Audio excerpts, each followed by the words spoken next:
여러분, 우리 예수님은 3년 동안 사역을 하세요.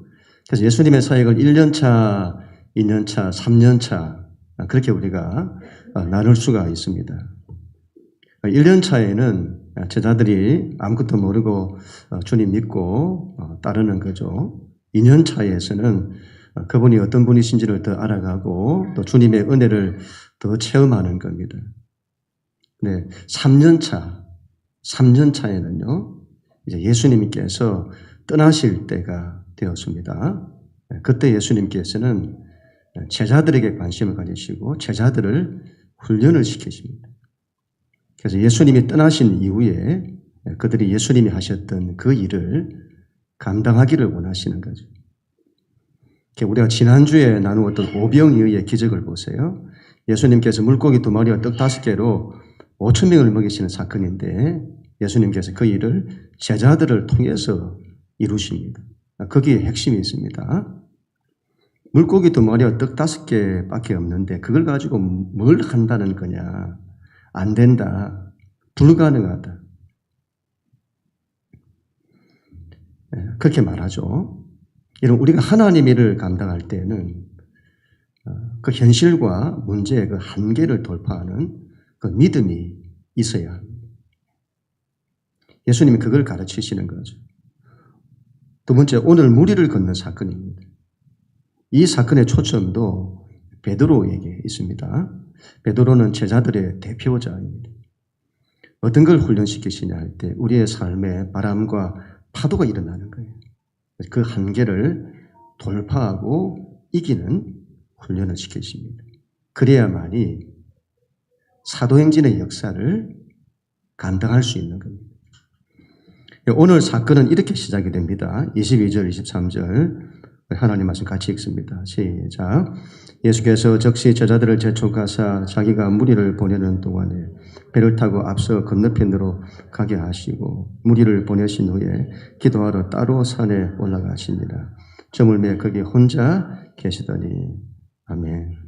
이런 오병이어의 기적 이후에 사람들이 난리가 났습니다. 우리 예수님께서 정말 놀라운 기적 일을 이루시는 거죠. 사람들이 환호하고 열광합니다. 그들 중에는 예수님을 왕으로 모시려는 그런 시도까지 있었습니다. 저런 분이 왕이 되어야 된다는 거죠. 그래서 백성들이 먹고 사는 문제를 해결시켜야 한다. 왕으로 세우고자 하는 거죠. 아마 그 일에 제자들도 흥분했을 겁니다. 그런데 예수님은 그 자리를 속히 피하세요. 그리고 제자들을 빨리 바다 건너편으로 가라고 하시고 예수님은 산에 올라가 홀로 기도를 하십니다. 우리 예수님의 모든 관심은 사람들의 평가, 사람들의 환호 그런 게 아니다 이 말이죠. 하나님과의 함께함, 우리 하나님과의 친밀함 그게 우리 예수님은 관심이 있으십니다. 제자들이 바다를 건너가다가 바람을 만나고 풍랑을 만납니다. 그 시간이 예수님이 기도하는 시간과 겹칩니다. 그리고 예수님이 찾아가시는데 그때가 새벽 3시부터 6시입니다.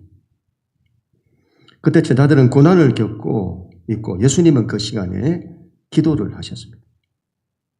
오늘 예수님께서 또 한 분의 놀라운 일을 이루시는데 그게 기도로 시작됨을 우리 가운데 보여주는 겁니다. 오늘 사건의 시작이 기도로 시작이 되는 겁니다. 모든 하나님의 일은 기도로 시작이 되어야 합니다. 우리가 기도할 때에 하나님의 역사가 시작이 되는 겁니다. 여러분, 예수님께서 왜 이번에는 그 바다를 건너 배를 타고 갈 때에 그 제자들과 함께 가시지 않았을까요? 마태복음 8장에도 이와 비슷한 일이 있는데 그때는 예수님께서 제자들과 함께 배를 타고 가세요. 가다가 바람이 일어나고 풍랑을 만나게 되죠. 그런데 이번에는 그렇게 하지 않았어요. 제자들이 예수님이 없이 바다를 건너고 있는 거예요. 그게 예수님의 의도가 있습니다. 이제 예수님께서 얼마 있지 않으면 제자들을 떠나시게 될 겁니다. 그때에 제자들이 어떻게 해야 하는지를 훈련시키시는 겁니다. 제자들이 바람을 만나고 풍랑을 만납니다. 여러분, 당시 이 갈릴리 바다는 지형적인 어떤 조건 때문에 어떤 그곳의 어떤 날씨나 이런 것들이 예측이 쉽지가 않았어요. 그래서 갑자기 어느 순간에 큰 바람이 일어나고 풍랑이 일어나는 거죠. 마치 여러분, 우리의 인생과 비슷하죠. 우리도 살다 보면 예기치 못한 일을 당하게 됩니다. 그런 일이 막 일어나는 거예요. 인생에 바람을 만나고 풍랑을 만나는 겁니다. 그때 어떻게 해야 하느냐는 거죠. 그때 어떻게 해야 하느냐. 배 안에서 난리가 났습니다. 제자들이 아무리 해도 안 되는 거예요. 고난이 말로 다 할 수 없는 겁니다. 주님은 배 안에 안 계시죠. 안 계시죠. 어떻게 할지를 모르는 거죠.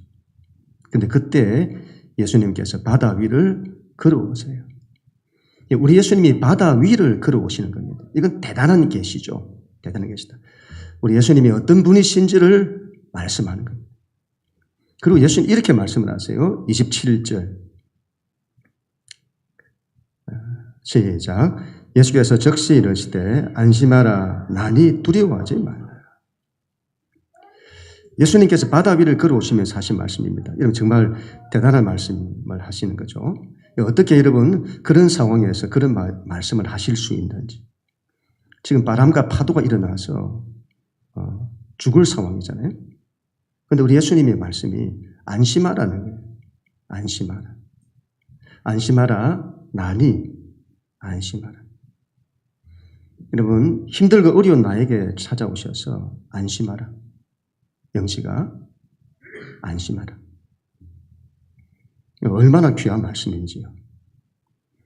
우리는 바람과 파도가 잠잠해야 문제가 해결되어야 안심한다고 생각합니다. 그래야만이 안심한다고 생각을 해요. 여러분, 그런데 보세요. 우리 예수님 보세요. 문제가 그대로 있습니다.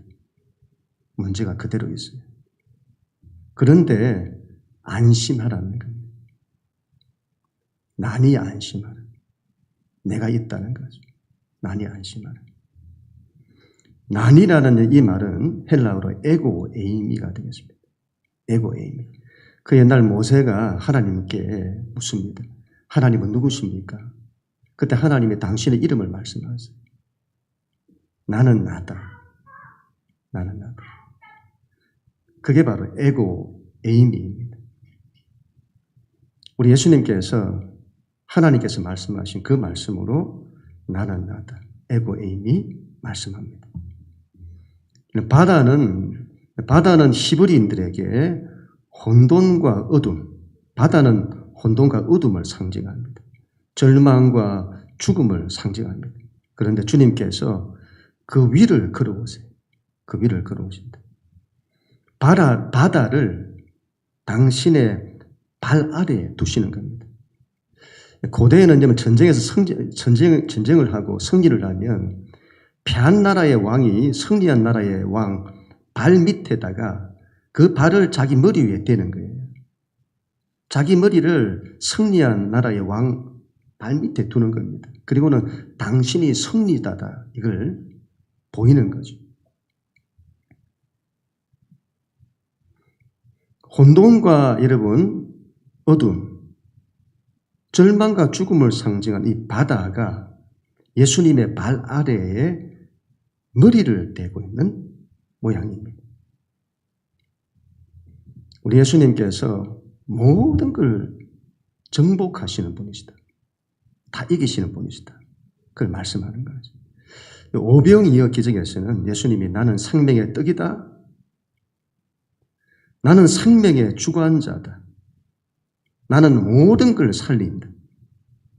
나에게 오는 자는 다 산다. 그걸 말씀하셨다면 오늘 이 말씀에서는 나는 나다. 나는 바람보다 파도보다 더 큰 나는 나다. 나는 너희 인생에서 일어나는 그 어떤 문제보다 더 큰 나는 나다.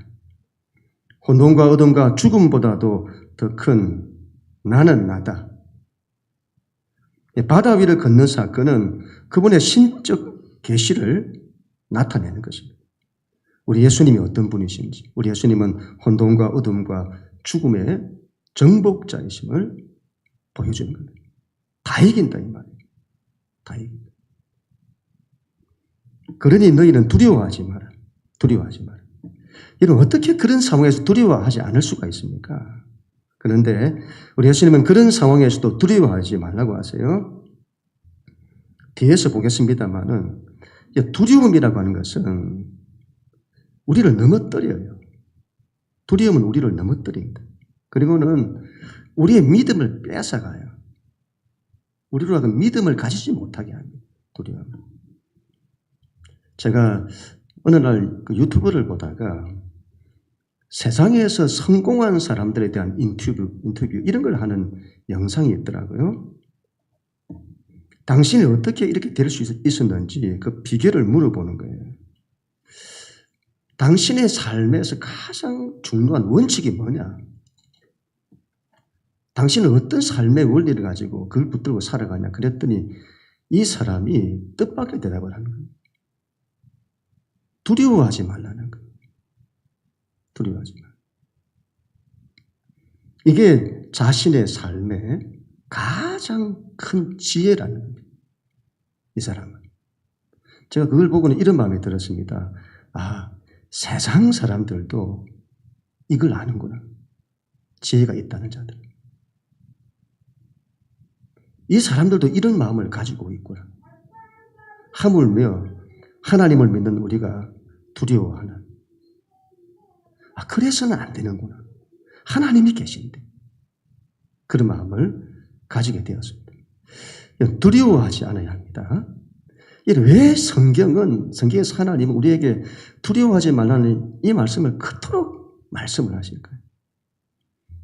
두려워하면 그 두려움이 우리의 믿음을 빼앗아가요. 그리고 원수가 원하는 방향으로 되게 하는 거예요. 두려움은. 하나님이 원하시는 방향으로 되게 하는 게 아니고 원수가 원하는 방향으로 되게 하는 겁니다. 그래서 우리가 두려움을 갖게 되면 믿음이 일어나지 않고 하나님의 역사가 막혀요. 왜? 하나님은 우리의 믿음의 역사하시는데 오히려 두려움 때문에 믿음이 막히면 하나님의 역사가 안 일어난다 이 말이죠. 두려워하지 않아야 합니다. 그리고 믿음을 가져야 됩니다. 그래야 하나님의 역사가 일어나는 것입니다. 너의 힘으로 안심하라는 말이 아닙니다. 나니 안심하라. 나니. 내가 너와 함께한다. 내가 너를 지킨다. 그러니 너는 안심하라. 두려워하지 마라. 그래야 되겠습니다. 그럼 우리 모두가 될 수 있기를 축복합니다. 그때 베드로가 이렇게 말합니다. 28절, 29절 시작. 베드로가 대답하여 이르시되 주여 만일 주님이시거든 나를 명하사 물 위로 오라 하소서 하니 오라 하시니 베드로가 배에서 내려 물 위로 걸어서 예수께로 가되. 아멘. 여러분 베드로의 이 말이 뜬금없습니다. 보통의 경우라면 주님 어서 오셔서 이 바람과 파도를 잠잠하게 해주세요. 그렇게 말해야 할 겁니다. 그런데 베드로가 정말 뜬금없이 주님이시면 나를 명하여 물 위를 오라 하소서. 이런 말을 하는 거죠. 대체 이런 베드로가 무슨 생각으로 그런 말을 했을까요? 무슨 생각으로? 대체 무슨 생각으로 그런 말을 했을까요? 우리는 예수님의 제자들 중에 이 베드로 형님, 이 베드로를 좀 낮추어 보는 경향이 있습니다. 어떻게 보면 우리보다 좀 못한 것 같기도 하고. 사람이 막 좀 충동적이에요. 실수도 많고. 생각보다 행동이 앞서고. 그런데 여러분 잘 보세요. 배에 있는 어떤 제자들도 전혀 시도하지 않았습니다. 베드로처럼 시도할 마음도 없었습니다. 그런데 베드로가 시도하는 것입니다. 예수님이 허락하시면 자기도 바다에 빠지지 않고 바다 위를 걸을 거라는 그 믿음이죠. 여러분, 바다 위를 걸을 때에 잘못하면 죽죠. 죽습니다. 빠져 죽어요. 그래서 다른 제자들은 생각도 못 하는 거예요. 근데 베드로는 시도하는 거예요. 이런 예화를 이전에 많이 들었는데, 이거 실화라고 해요. 그 나이아가라 폭포에서 한 이제 외주를 타는 사람이 그 나이아가라 그 큰 폭포 그 높은 곳에서 외주를 쭉 이렇게 걸쳐놓고 그 위를 이제 막 건너가는 거예요. 그래서 그 위험한 곳을 줄 하나 딱 의지하고 가는 거죠. 그걸 건들 때 사람들이 막 박수치고 환호하는 겁니다. 그러자 이 사람이 나중에는 어떻게 시도를 하는가 하면 자기 혼자만 건드는 게 아니고 자기가 사람을 하나 업고 건너겠다는 거예요. 내가 그렇게 건널 줄 믿습니까? 했더니 전부 다 믿습니다. 이렇게 해서 박수를 치는 겁니다. 그때 이 사람이 그러면 자기 등에 업힐 사람을 추천을 받습니다. 했더니 아무것도 안 났어요. 믿습니다 하고는 그 잘못 올라갔다가 죽으면 어떻게 할 거냐 이 말이에요. 아무도 나서지 않는 거죠. 그 일에 유일하게 나선 사람이 베드로다 이 말이에요. 그리고 무리를 걸은 겁니다. 이런 구약에서 그 유명한 모세도 엘리야도 엘리사도 물을 홍해 바다와 요단강을 물을 둘로 갈랐죠. 그러나 물 위를 걷지를 못했어요. 그건 예수님만 하신 거예요. 바다, 물을 정복하시는 분이시죠. 예수님만 하신 거예요. 근데 그 일을 베드로도 했다 이 말이에요.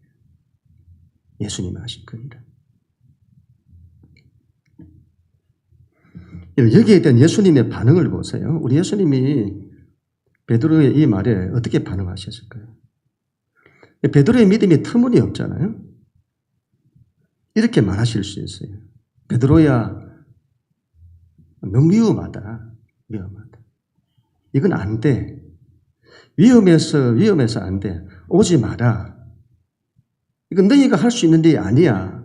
내가 갈 테니 기다려. 배에서 나오지 마. 그랬을 수 있어요.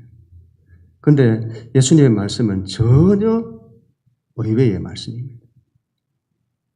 오라 하는 거죠. 오라. 그래, 베드로야, 오라. 오늘 이 사건의 핵심이 베드로에게 초점이 있다는 것을 기억을 해야 합니다. 마태복음 8장에서 이와 비슷한 상황이 있었다고 했잖아요.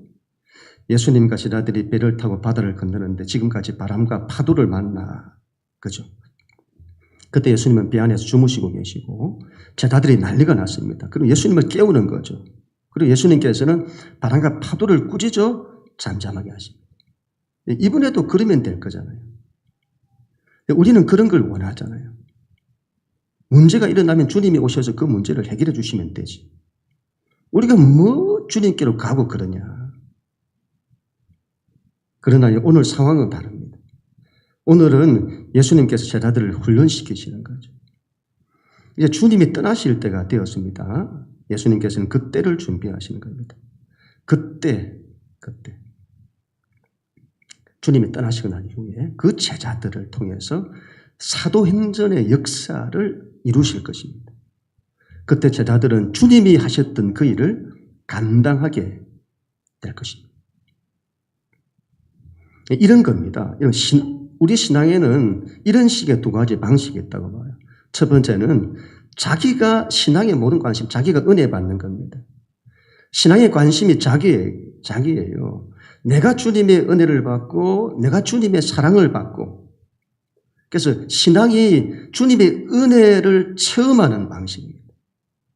은혜를 또 받고 또 받고 그런 방식이죠. 그러나 신앙은 거기서 머물면 안 됩니다. 두 번째로는 하나님의 이 은혜를 다른 사람에게 나누어 주는 주님 주신 사명을 내가 이루는 겁니다.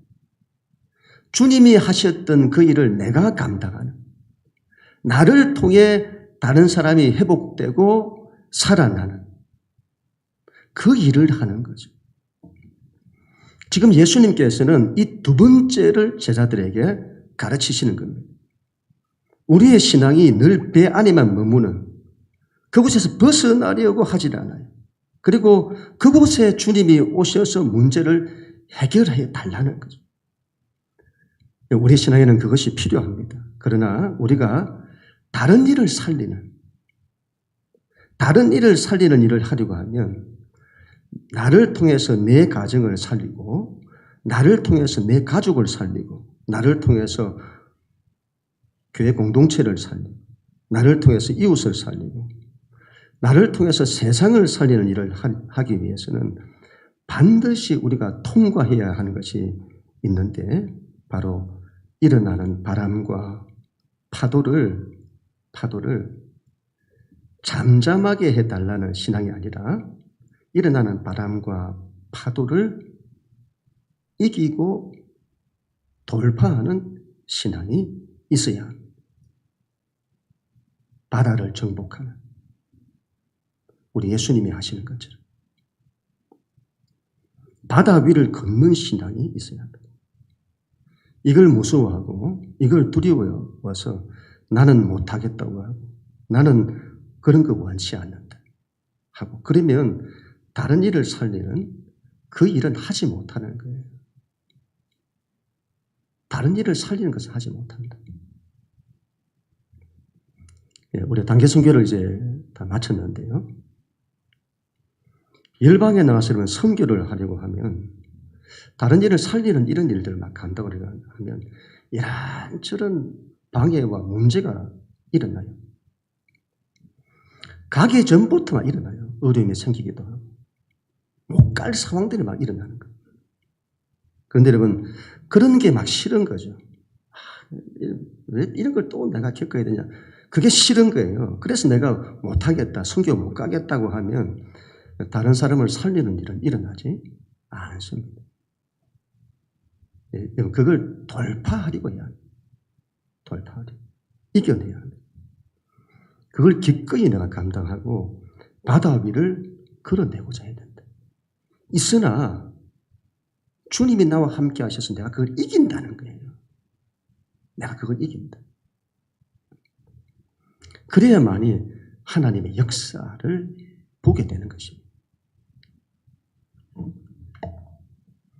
그렇다면 우리가 어떻게 하면 바다 위를 걸을 수 있느냐는 거죠. 어떻게 하면 30절, 31절 같이 읽습니다. 시작.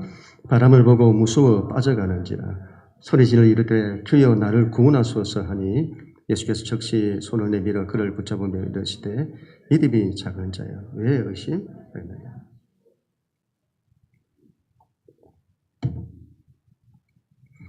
베드로가 처음에는 잘 걸었습니다. 첫 걸음을 내디딜 때에 얼마나 긴장했을까요? 바닷속에 빠지면 어떻게 하지? 그런 마음이 있었을 겁니다. 그러나 베드로에게는 주님의 말씀이 더 컸습니다. 주님이 오라 하는 거예요. 그러면 그 말씀에 믿음으로 순종하는 거예요. 베드로가 그렇게 했습니다. 참 잘했죠. 문제는 베드로가 잘 하다가 중간에 바닷속에 빠져버린 겁니다. 이유는 다른 것이 아니에요. 왜 빠졌냐? 이유는 다른 것이 아닙니다. 바람을 본 겁니다. 바람을. 처음에는 주님 말씀에 순종하여 믿음으로 잘 걸었습니다. 그런데 문제가 주님 말씀에 순종하여 잘 걸으면 문제가 안 일어나야 되잖아요. 우리의 생각은. 문제가 안 일어나야 되잖아요. 우리가 하나님의 말씀에 순종하여 하나님의 일을 하려고 하면 반대가 있어요. 그래서 문제가 일어난다는 거예요. 문제가 어떤 때는 더 크게 일어나는 거예요. 주님 뜻대로 내가 뭘 하려고 하는데 문제가 더 크게 일어난다는 거예요. 이때를 조심해야 합니다. 이때를.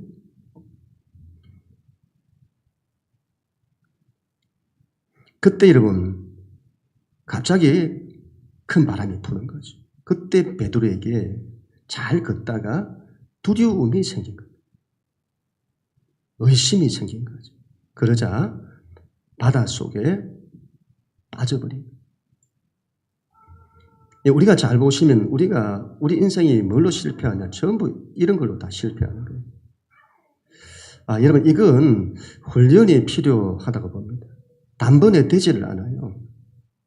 우리가 삶의 문제나 어려움이 일어날 때에 그때 문제가 안 보이고 주님만 보이고 주님만 의지가 되고 그러면 얼마나 좋을까요? 그런데 그게 안 되죠. 주님이 안 보여요. 문제만 보입니다. 문제만 보여요. 그래서 문제가 온통 나를 사로잡아 버립니다. 나를 사로잡아 버리죠. 그래서 머릿속에는 주님에 대한 생각이 아니라 온통 문제에 대한 생각. 어떻게 하지? 안 될 것 같은데? 실패하면 어떻게 하지? 그래서 생각이 꼬리를 물고 온통 내 머릿속에 가득하게 되는 겁니다. 그리고 마음은 그걸로 인해서 힘들어하고 낙심하고 불안해하고 두려워하고 좌절하고. 이때를 조심해야 합니다. 이때를. 내 믿음이 실패할 때입니다. 내 믿음이 실패하여 바닷속에 빠져들 때. 그때는 여러분 낙심하지 말고 소리를 질러야 합니다. 베드로가 소리를 지르잖아요. 주여 나를 구원하소서. 그러자 주님을 찾아야 합니다. 그러면 주님께서 손을 내밀어서 우리를 붙들어 주세요. 그래서 이런 때는 다른 거 없습니다. 기도해야 되는 거죠. 다른 거 보지 마시고 다른 거 문제를 바라보고 힘들어하고 그리하면 문제는 해결 안 되고 자기만 죽어요. 더 빠져들고 다른 거 생각하지 마시고 다른 거 보지 마시고 계산하지 마시고 주님께 기도하는 거예요. 그러면 주님께서 우리를 붙잡았어요. 우리를 끄집어 내십니다. 그리고 주님 이렇게 말씀을 하세요. 믿음이 작은 자야 왜 의심하였느냐? 믿음이 작은 자야 왜 의심하였느냐?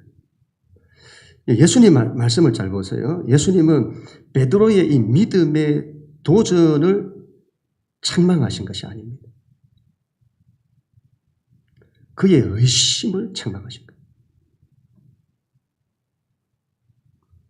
하나님이 싫어하시는 것이 우리의 믿음에 의심이 있는 겁니다.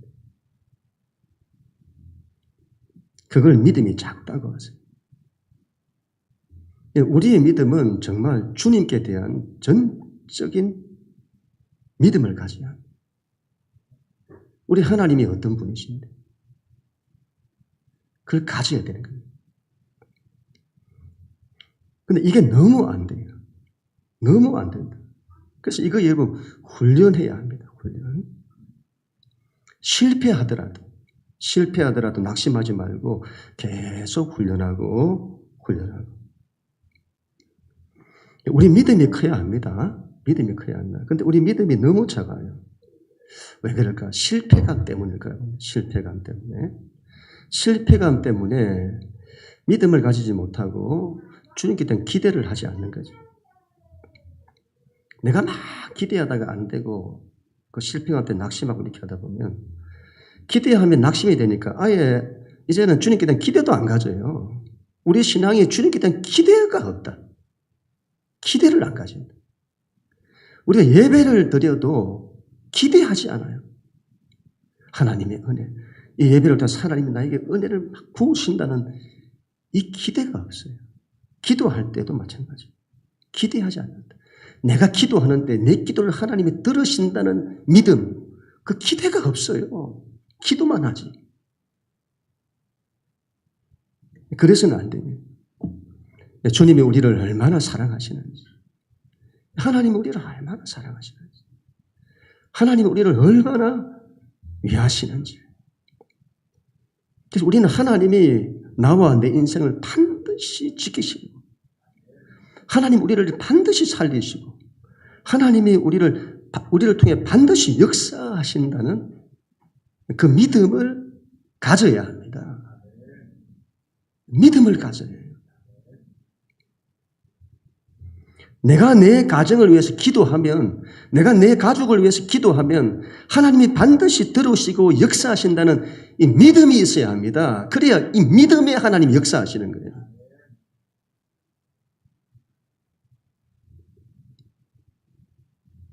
하나님께서 나를 통해 살린다는 믿음이 있어야 됩니다. 자기에 대해서 아무 그게 없어요. 하나님이 나를 통해서 생명의 역사를 나타내신다는 그 믿음을 가져야 되는 겁니다. 우리가 그 일에 도구로 쓰임받아야 되는 거죠. 나를 통해서 다른 데가 살아나는 거예요. 나를 통해서 우리 가정이 살아나고 우리 가족들이 살아나는 거예요. 얼마나 복된 것인지. 그 믿음을 가져야죠.